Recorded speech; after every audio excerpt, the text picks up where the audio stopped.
사도행전 11장 1절부터 18절까지 말씀입니다. 봉독해 드리겠습니다. 유대에 있는 사도들과 형제들이 이방인들도 하나님의 말씀을 받았다 함을 들었더니 베드로가 예루살렘에 올라갔을 때에 할례자들이 비난하여 이르되 내가 무할례자의 집에 들어가 함께 먹었다 하니 베드로가 그들에게 이 일을 차례로 설명하여 이르되 내가 욥바시에서 기도할 때에 황홀한 중에 환상을 보니 큰 보자기 같은 그릇이 내 귀에 매어 하늘로부터 내리어 내 앞까지 드리워지거늘 이것을 주목하여 보니 땅에 네 발 가진 것과 들짐승과 기는 것과 공중에 나는 것들이 보이더라. 또 들으니 소리 있어 내게 이르되 베드로야 일어나 잡아 먹으라 하거늘 내가 이르되 주님 결코 그럴 수 없나이다. 속되거나 깨끗하지 아니한 것은 결코 내 입에 들어간 일이 없나이다 하니 하늘로부터 두 번째 소리 있어 내게 이르되 하나님이 깨끗하게 하신 것을 내가 속되다고 하지 말라 하더라. 이런 일이 세 번 있은 후에 모든 것이 다시 하늘로 끌려 올라가더라. 마침 세 사람이 내가 유숙한 집 앞에 서 있으니 가이사랴에서 내게로 보낸 사람이라. 성령이 내게 명하사 아무 의심 말고 함께 가라 하시매 이 6 형제도 나와 함께 가서 그 사람의 집에 들어가니 그가 우리에게 말하기를 천사가 내 집에 서서 말하되 내가 사람을 욥바에 보내어 베드로라 하는 시몬을 청하라. 그가 너와 내 온 집이 구원받을 말씀을 내게 이르리라 함을 보았다 하거늘 내가 말을 시작할 때에 성령이 그들에게 임하시기를 처음 우리에게 하신 것과 같이 하는지라. 내가 주의 말씀에 요한은 물로 세례를 베풀었으나 너희는 성령으로 세례를 받으리라 하신 것이 생각나노라. 그런즉 하나님이 우리가 주 예수 그리스도를 믿을 때에 주신 것과 같은 선물을 그들에게도 주셨으니 내가 누구이기에 하나님을 능히 막겠느냐 하더라. 그들이 이 말을 듣고 잠잠하여 하나님께 영광을 돌려 이르되 그러면 하나님께서는 이방인에게도 생명 얻는 회개를 주셨도다 하니라. 아멘. 예, 우리 영상으로 이 말씀 한번 더 보시겠습니다. 클릭을 해주셔야 합니다. 유대에 있는 사도들과 형제들이 이방인들도 하나님의 말씀을 받았다 함을 들었더니 베드로가 예루살렘에 올라갔을 때에 할례자들이 비난하여 내가 무할례자의 집에 들어가 함께 먹었다. 베드로가 그들에게 이 일을 차례로 설명하여 내가 욥바시에서 기도할 때 황홀한 중에 환상을 보니 큰 보자기 같은 그릇이 내 귀에 매어 하늘로부터 내려 내 앞에까지 드리워지거늘 이것을 주목하여 보니 땅에 네 발 가진 것과 들짐승과 기는 것과 공중에 나는 것들이 보이더라. 또 들으니 소리 있어 내게 이르되 베드로야 일어나 잡아먹으라 하거늘 내가 이르되 주님 그럴 수 없나이다.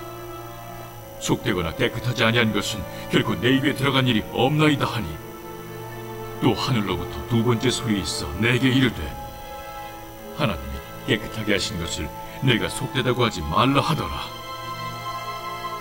이런 일이 세 번 있은 후에 모든 것이 다시 하늘로 끌려 올라가더라. 마침 세 사람이 내가 유숙한 집 앞에 서 있으니 가이사랴에서 내게로 보낸 사람이라.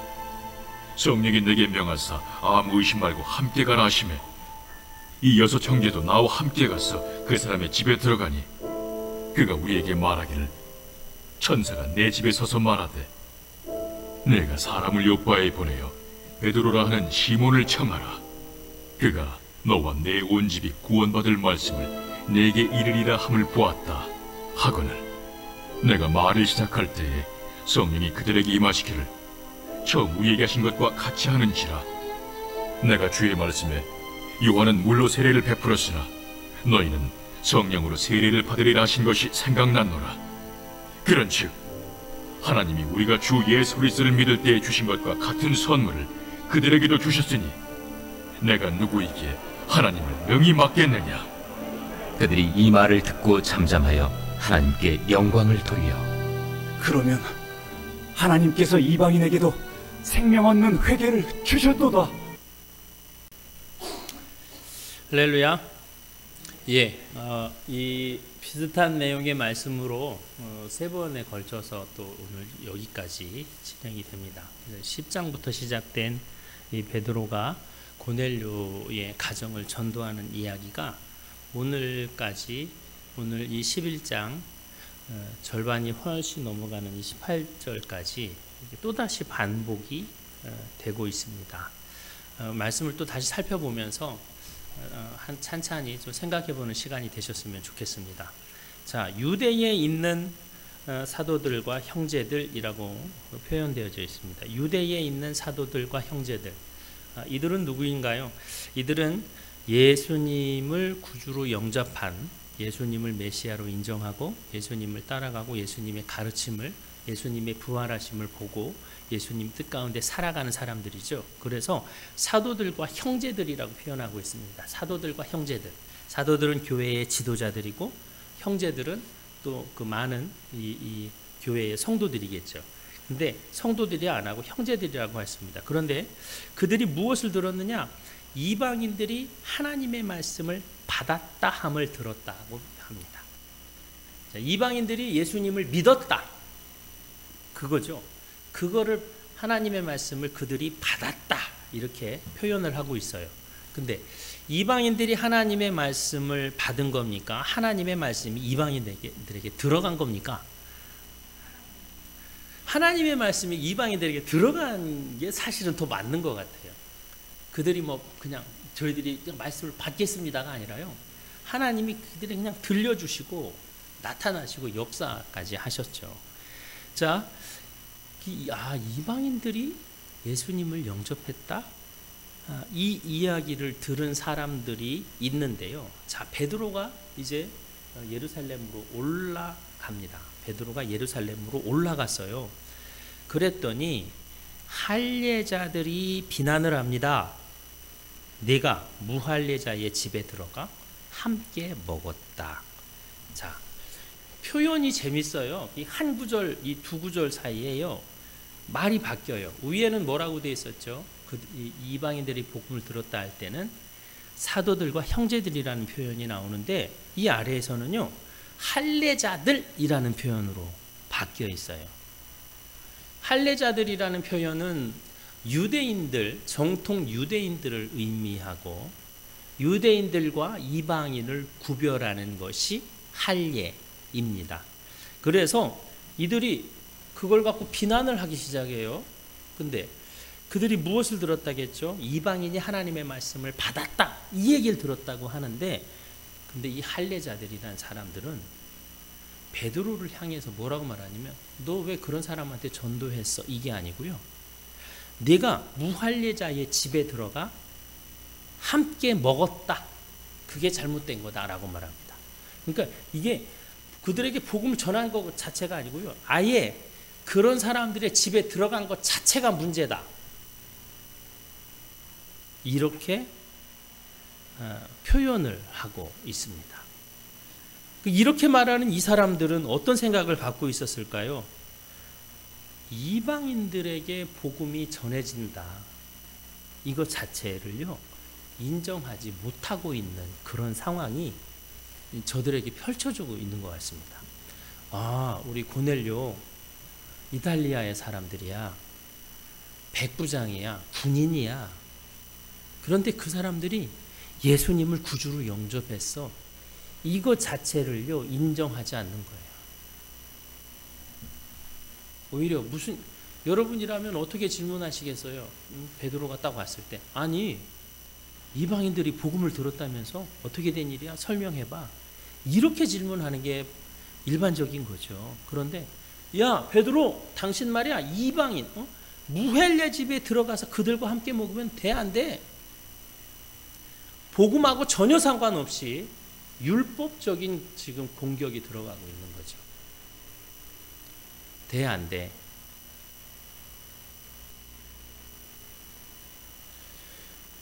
그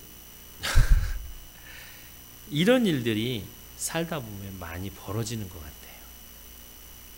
중요하지 않은 일에 진짜 중요한 거는 복음이 전해졌다는 건데 그거보다 더 수준이 낮은 것들 때문에 문제가 생기고 그것 때문에 싸움이 일어나는 그런 일들이 오늘날에도 일어날 수가 있습니다. 그래서 어떤 분이 그러시더라고요. 말싸움에서 이기는 방법이 뭔지 아세요? 말싸움에서 이기는 방법이요? 그게 뭔데요? 목소리가 크면 이기나요? 물론 이기겠죠. 근데 말꼬리 하나 잡고 끝까지 물어 늘어지면 이길 수밖에 없대요. 그래서 당신 말하면 돼, 안 돼? 그러면 아니 왜 나한테 소리를 지르세요? 아니 그럼 되냐고 안 되냐고. 아니 그렇다고 하더라도 왜 나한테 소리를 지르세요? 아니 지금 내가 물어보는 그게 아니잖아. 잘못된 걸 이제 하는 거잖아. 그렇다고 왜 나한테 소리를 지르세요? 계속 그렇게 하면은요 결국은 왜 소리를 지르세요? 이 사람이 이긴대요. 하나만 붙잡고 그런 게 많대요. 근데 지금 여기 어떤 일이 벌어져요? 복음이 전해졌습니다. 하나님의 복음이 온 세상 가운데 퍼져갑니다. 지금 이 얘기가 하나님의 계획과 그 가운데 쓰임을 받은 베드로인데 지금 할례자들은 네가 어떻게 무할례 집에 들어가? 그러면 안 되지. 복음하고 전혀 상관없이 자기들의 기준으로만 지금 비난하고 있는 걸 볼 수가 있습니다. 예, 물론 여기 언급은 안 돼 있지만 몇몇 사람들은 아마 그걸 보면서 좀 궁금하다 물어보고 싶은 사람도 있었을 거예요. 그런데 대부분의 목소리는 왜 무할례 집에 들어갔어? 쓸데없이 해서는 안 된 일이야. 여기까지 지금 나가고 있는 거죠. 자, 근데 이 이방인 선교를 하는 것 누가 하는 겁니까? 베드로가 한 겁니까? 아니죠. 하나님이 하시는 겁니다. 하나님은요 이방인이었던 고넬료에게 하나님의 사자를 직접 보내셨고요. 또 유대인이었던 할례자였던 베드로에게도 환상을 보여줄 뿐만 아니라 직접 음성도 들려주시고 사람도 마침 시간 맞춰서 보내주시고 이런 것들이 다 일어났고요. 그리고 베드로는 이방인에게 성령이 내리는 것들도 봐요. 이러면서 하나님이 지금 하고 계시는 그런 일들을 보게 하는 역할, 도구로 쓰임을 받는 역할이지 사실 이 복음을 전하는 모든 일 가운데 주체는 베드로가 아니라 하나님이셨던 걸 볼 수가 있습니다. 자, 근데 그들이 비난을 했어요. 그들이 비난을 하니까 베드로가 이렇게 반응을 합니다. 4절에 보니까 이 일을 차례로 설명했다라고 나와요. 차례로 설명했다. 얘기 좀 들어보세요. 내가 하나하나 차근차근 얘기해 줄게요. 이렇게. 근데 여러분 근데 살다가 이렇게 베드로처럼 누군가의 비난을 받으면요 차근차근 설명이 안 나와요. 성질이 먼저 나오지. 혹은 네가 뭔데? 나한테 화를 내? 왜 나를 비난해? 내가 잘못한 것도 없는데 알지도 못하면서 그래. 아마 이렇게 그냥 확 성질을 낼 수도 있어요. 베드로 같은 경우는 원래 좀 성격이 좀 급한 사람이거든요. 하나님이 하신 거지 왜 나한테 그래? 이렇게 할 수도 있는데 이 지도자 사실은 이 예루살렘 교회 공동체에 가장 첫째 되는 지도자가 베드로 아닙니까? 근데 베드로는요 거기서 자기의 성격을 누르고 자기의 급한 마음을 누르고 차례대로 말하기 시작한다는 거예요. 사실 이걸 차례대로 말하면 베드로에게는 어떤 영향이 미칠까요? 자기의 연약함도 드러나는 거죠. 몰라 내가 한 게 아니야 하나님이 했어 이러면 하나님만 드러나고 자기는 안 드러날 수도 있어요. 아주 그냥 좀 뚝 잘라버리면. 그런데 중간에 하나하나 설명을 하다 보면 뭐가 나와요? 내가 하나님께서 말씀하셨는데 안 들었어. 순종 안 했어. 이게 나오잖아요. 자기의 허물을 드러내는 일들이 여기 나올 수밖에 없는 거예요. 하나하나 설명하다 보면. 그런데 그걸 알면서도 자기의 연약함을 드러내면서 하나하나 설명하게 되는 것, 이것이 진정한 용기고, 또 이것을 통해서 다른 예루살렘 교회 공동체 성도들이 잘 배우고 자라기를 원하는 그런 베드로의 마음이 아니었겠나. 저는 그것이 좀 보였습니다.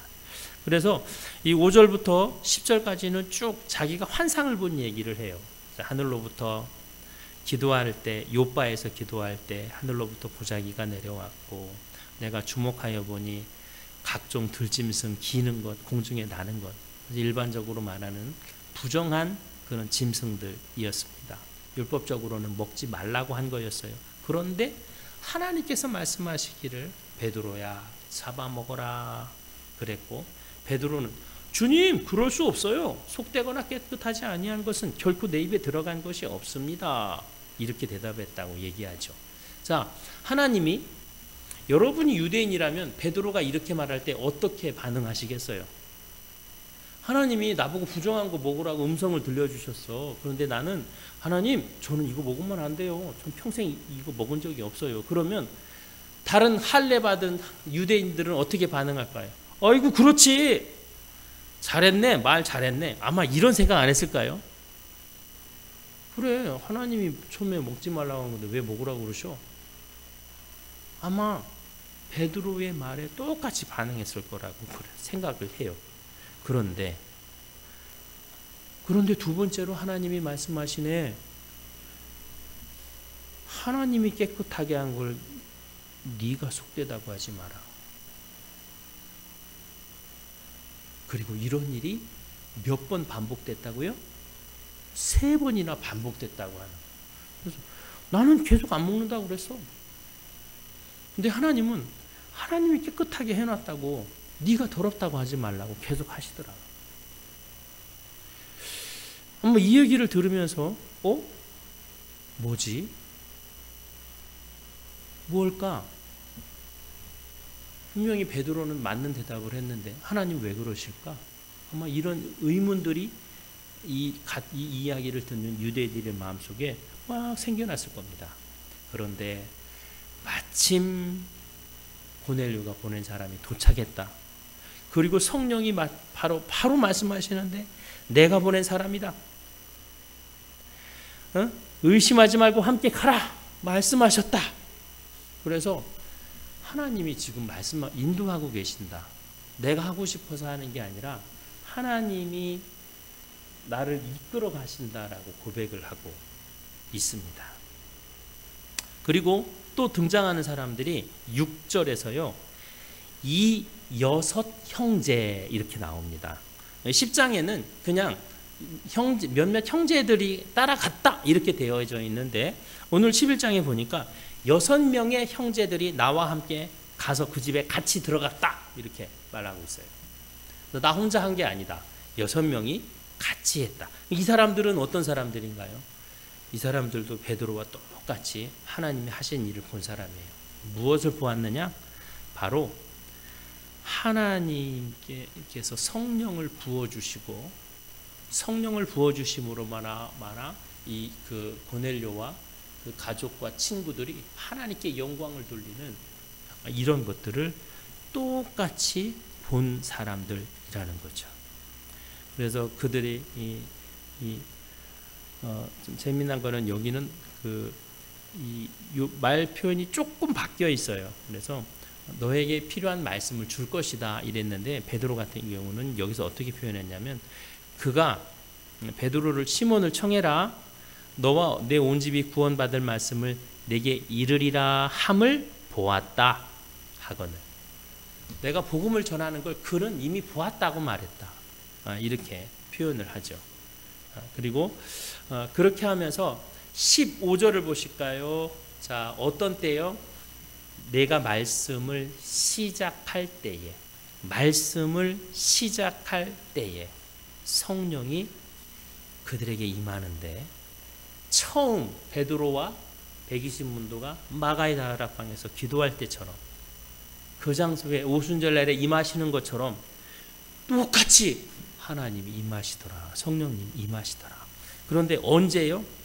베드로가 말을 시작할 때에.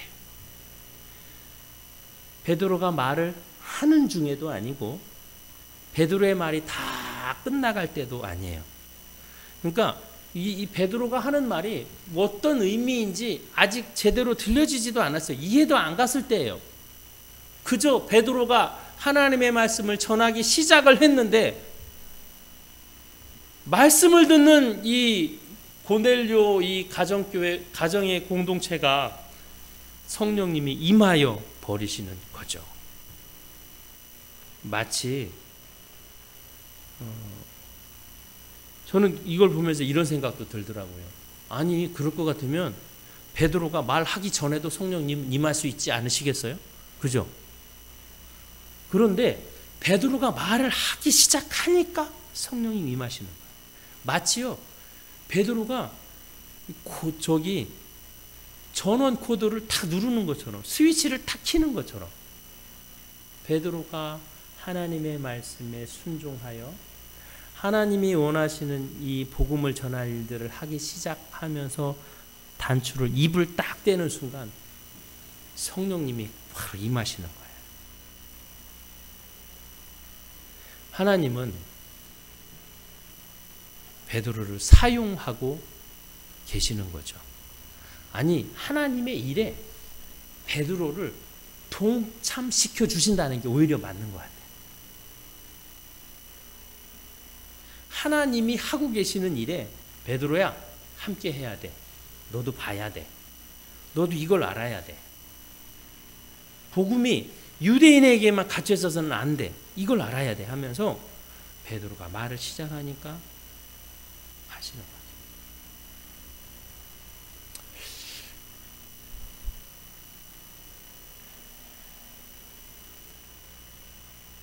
한번 생각해 볼 일이 있습니다. 여러분, 내가 주님의 일을 한다는 거, 주님의 일을 한다는 거는 사실 뭐 어디 꼭 목사처럼 전도를 한다, 설교를 한다, 이게 주님의 일이 아니라요. 믿음으로 살아가는 것 자체가 주님의 일입니다. 그런데 이게 다 내가 이렇게 살아니까 내가 믿음의 삶을 살아가는 거야 라고 생각하십니까? 아니면 하나님이 그렇게 날 살아가게 하는 힘을 주셔서 살아가는 겁니까?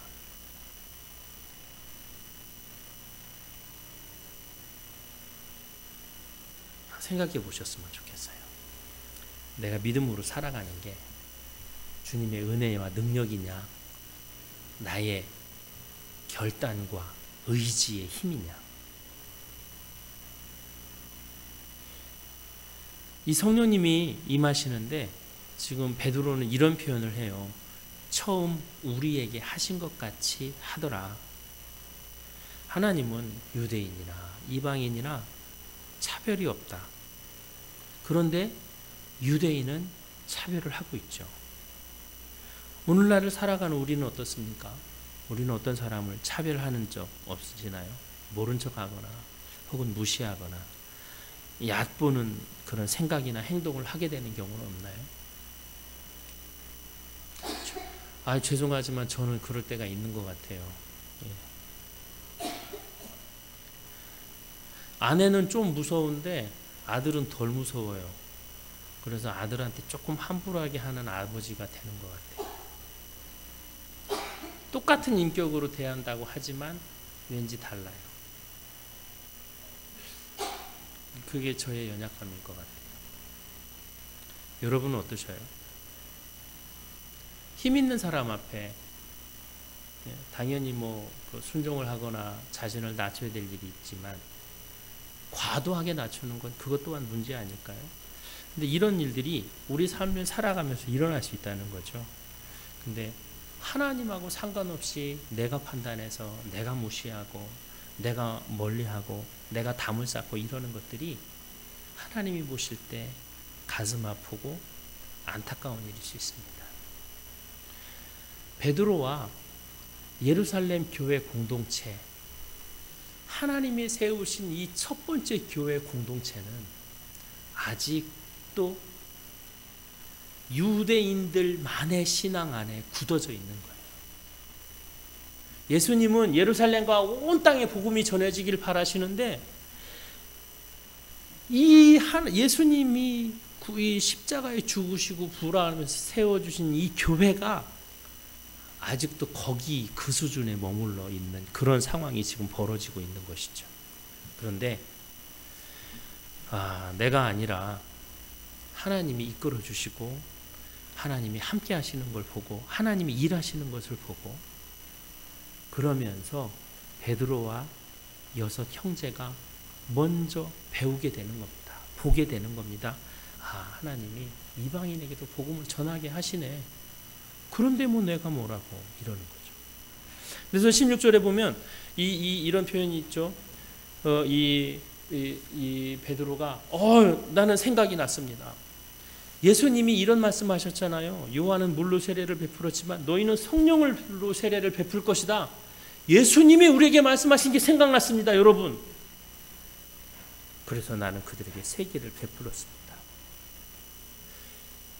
이 중요한 순간에 성령님이 임하셔가지고 이 고넬료 가정 속에서 그들이 하나님을 찬양하고 하나님이 함께하심을 찬양하고 하나님의 위대하심을 찬양하고 구원받은 것에 대한 감사를 드릴 때 베드로에게 이 예수님의 말씀이 생각나는 게 은혜 아닐까요? 말씀이 생각나는 게 은혜구나. 하나님의 말씀이 생각나는 게 은혜구나. 여기 살아가시면서 생각나는 말씀 있으시죠? 생각나는 성경 이야기가 있으시죠? 그런 성경 이야기가 많을수록 하나님의 말씀들이 더 많이 기억될 수 있을 때 우리는 살아가면서 믿음의 선택을 믿음의 길을 더 잘 걸어갈 수 있게 되는 것 같습니다. 그런데 사실 우리가 알고 있는 이 기록된 이 성경 이렇게 두꺼운 책이지만 이 성경 말씀을 말씀하시는 대로 받아들인 게 아니잖아요. 뭐냐? 예전에 예수님이 하셨던 말씀을 기억해서 생각나게 하시는 예수님의 말씀을 기억해서 말하면 나중에 그걸 적은 거예요.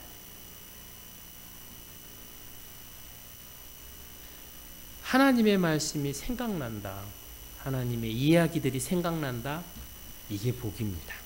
그리고 이 하나님의 이야기들이 우리 가운데 더 들려지고 깨달아질수록 우리는 하나님 안에서 하나님의 뜻 가운데 살아가게 되는 경우가 더 가능성이 더 커진다는 것이죠. 그러면서 예수님이 하신 말씀도 생각났습니다. 여러분은 생각 안 납니까? 그래서 나는 성령으로 세례를 받으리라고 말씀하셨고 나 세례도 베풀었다. 내가 뭐기에 이들에게 성령 베푸는 걸 세례 베푸는 걸 멈추겠느냐. 나는 그들에게도 세례를 베풀었습니다.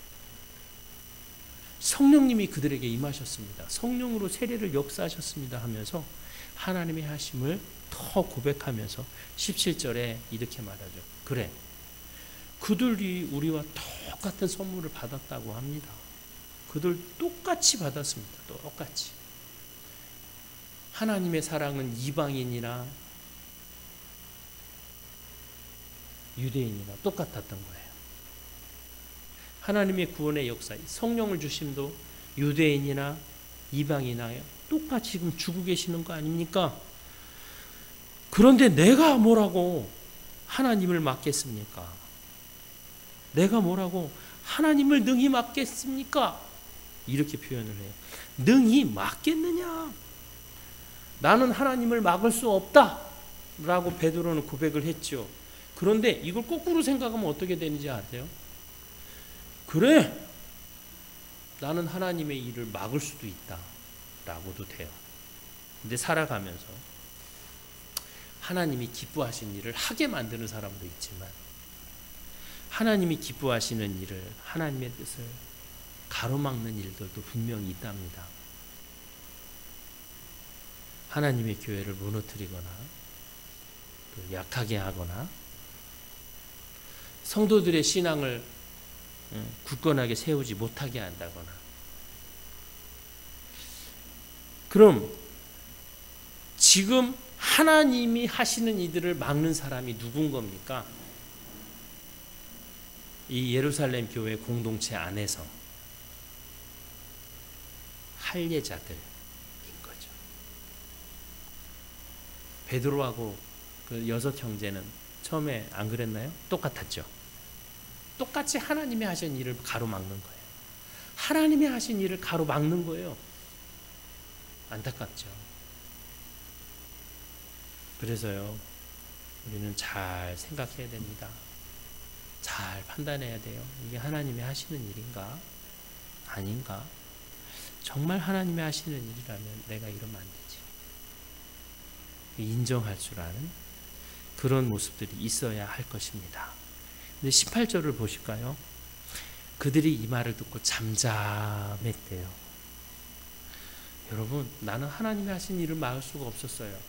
여러분도 그렇지 않나요? 라는 이 베드로의 고백이 이 할례자들에게 들렸을 때 사실 두 가지 반응을 하시. 그래도 그건 아니지.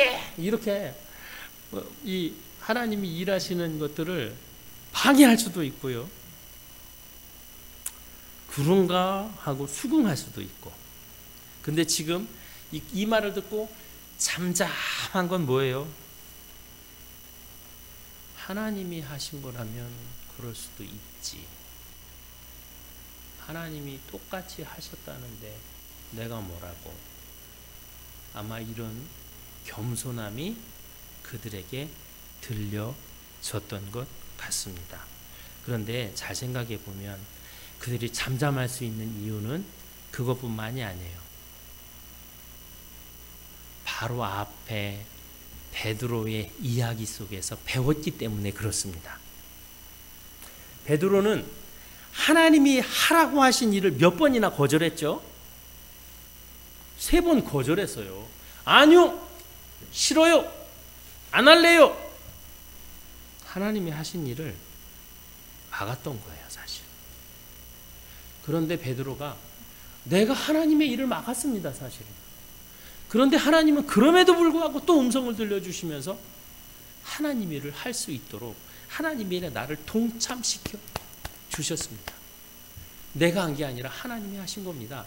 이 이야기를 자세하게 설명하면서 내가 하나님을 가로막았던 사람이다라는 고백도 이 스토리 안에, 사도 바울의 고백속 안에 들어있었기 때문에, 그래서 사람들은 사도 바울이 그렇게 했는데 하나님이 이끌어 주셔서 그렇게 하셨구나라는 걸 배우니까 이게 되는 거죠. 그래, 우리는 한 번에 베드로처럼 저렇게 3번씩이나 그러면 안 되지 라는 생각을 배우게 되겠죠? 아닐까요?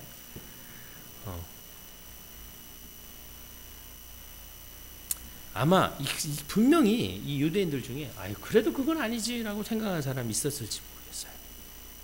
근데 그렇지만 베드로의 실패, 베드로의 불순종, 베드로의 거역, 그러나 그럼에도 쓰임을 받게 하시고 하나님이 하신 일을 보게 한다 했던 이런 고백을 들으면서 바로 앞에 이 사람의 어떤 그 실패를, 스토리를 들으면서 빨리 배우는 거예요, 이 성도들. 그래, 그렇다면 하나님이 이방인에게도 생명 얻는 회개를 준 게 맞네. 맞죠? 인정해버린 겁니다. 여러분, 실패를 통해서 실패의 경험을 나눔으로 인해서 한 번에 배워지고 같이 성숙하고, 이 베드로의 이런 고백이 예루살렘 교회, 초대교회 공동체의 그 생각을 완전히 바꿔버리는 역사가 여기서 일어나는 겁니다. 그래, 이방인에게도 하나님이 복음의 길을 여셨어. 그들에게도 하나님을 만날 그런 역사가 나타나서 하는 거예요. 오늘날은 어떨까요? 오늘도 그렇습니다. 서울에 가면 우리들 교회라고 있는데요. 우리들 교회는 자기의 연약함을 솔직하게 고백하는 교회입니다. 근데 그걸 통해서 뭘 배우냐? 나의 잘남을 드러내서 배우는 게 아니라 자기의 연약함을, 자기의 부족함을 드러내서 또 다른 사람들이 또 연약함을 또 얘기하고, 그렇게 서로 연약한 걸 아니까 서로 같이 기도해주고 위로가 되어주고, 그러면서 같이 배워가면서 하나님의 사랑, 하나님의 역사하심을 또 보고 그렇게 세워지는 공동체가 우리들 교회였습니다. 저는 그런 교회가 우리 동행교회가 되었으면 좋겠습니다. 같이 기도하고 나누면서, 그래 나는 이런 실수가 있어요. 그런데요, 하나님 이렇게 하셔서 이런 가르침을 주셨어요. 그러면서 실수를 통해서 실패를 나누면서, 그러면서 오히려 같이 서로 배워가는 공동체가 우리 동행교회가 되었으면 좋겠습니다.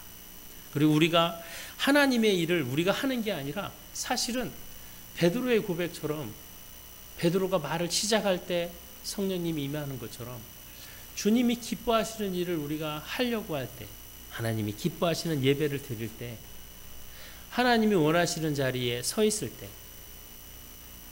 이미 그 자체를 하나님이 하나님의 일에 우리가 동참되어져 있는 건 아닌가 생각하며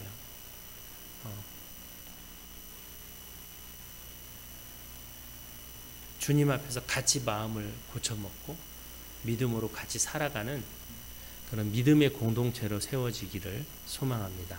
기도하시겠습니다. 하나님 아버지, 사도행전의 2장에 걸쳐서 이방인에게 복음이 전해진 이야기, 이방인에게 복음이 전해졌던 것을 듣게 되는 유대교회, 초대교회 공동체에 관한 이야기, 처음엔 비방했지만 나중에는 영광을 돌리는 아름다운 스토리를 오늘 또 들려주셔서 감사합니다. 하나님, 아무리 생각해도 베드로가 주인공이 아닙니다. 아무리 생각해도 그들을 비난해서 마음을 고쳐먹었던 유대 할례자들이 주인공이 아니라 이 모든 것을 이끌어 가신 것은 하나님이셨음을 고백할 수밖에 없습니다. 하나님, 우리의 인생도 그렇습니다. 우리의 믿음도 하나님이 돌보시지 않으면, 하나님이 만져주시지 않으면, 하나님께서 힘을 주시지 않으면 넘어지고, 혹은 오히려 거역하는 자리, 하나님의 일을 막는 그런 역할을 할 수도 있는 그런 연약함이 우리에게 있습니다.